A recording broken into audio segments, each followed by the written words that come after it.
President-elect Donald Trump takes questions and then makes several announcements as well at his first news conference in months. Topics range from the Supreme Court to conflicts of interest and beyond, but it was Russian hacking that dominated. CBS 2's Dick Brennan here now with more on all of this. Dick. Yeah, Maurice and Christine, it was Trump's first formal press conference since July. Trump says he believes the intelligence community's conclusion that Russia was behind the hack of Democratic emails, but he criticized investigators for allowing the release of documents containing potentially explosive but unverified allegations against him. I think it's a disgrace that information would be let out. Donald Trump came out swinging, blasting reports that Russia may have compromising information on him. It's phony stuff. It didn't happen. And it was gotten by opponents of ours, as you know, because you reported it and so did many of the other people.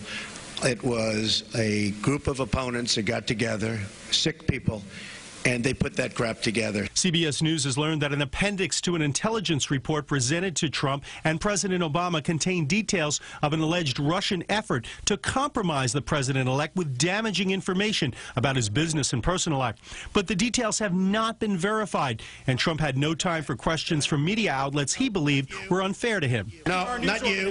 Not you. Can you give us a chance? Your organization is terrible. Can you give us a question? Don't be. Can you give us a question? I'm not going to give you a question. Can you stay categorically? You are fake news. Sir. Go ahead. Trump did acknowledge that Russian President Vladimir Putin was likely behind hacking during the 2016 presidential campaign.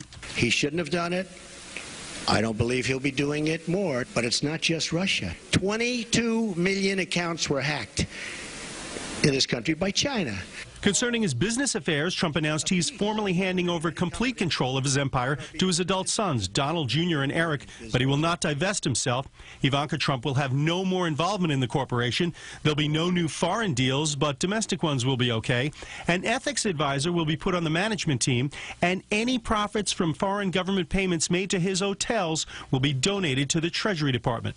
President-elect Trump wants there to be no doubt in the minds of the American public that he is completely isolating himself from his business interests. The president-elect said he would take quick action on the Supreme Court and name a successor to the late Justice Antonin Scalia within 2 weeks of taking office. He also shed new light on how he would proceed with Obamacare. Trump expects to almost simultaneously repeal and replace the Affordable Care Act once his nominee to be Secretary of Health and Human Services is confirmed.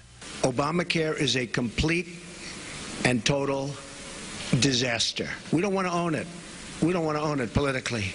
They own it right now. So the easiest thing would be to let it implode in 17, and believe me, we'd get pretty much whatever we wanted, but it would take a long time. As for building a wall on the Mexican border, Trump says he wants to get started right away, and he says Mexico will reimburse the U.S. for it. Christine, Maurice. A lot of cover today, Dick. A lot, and more at 6 we'll have for you. Okay, thank you.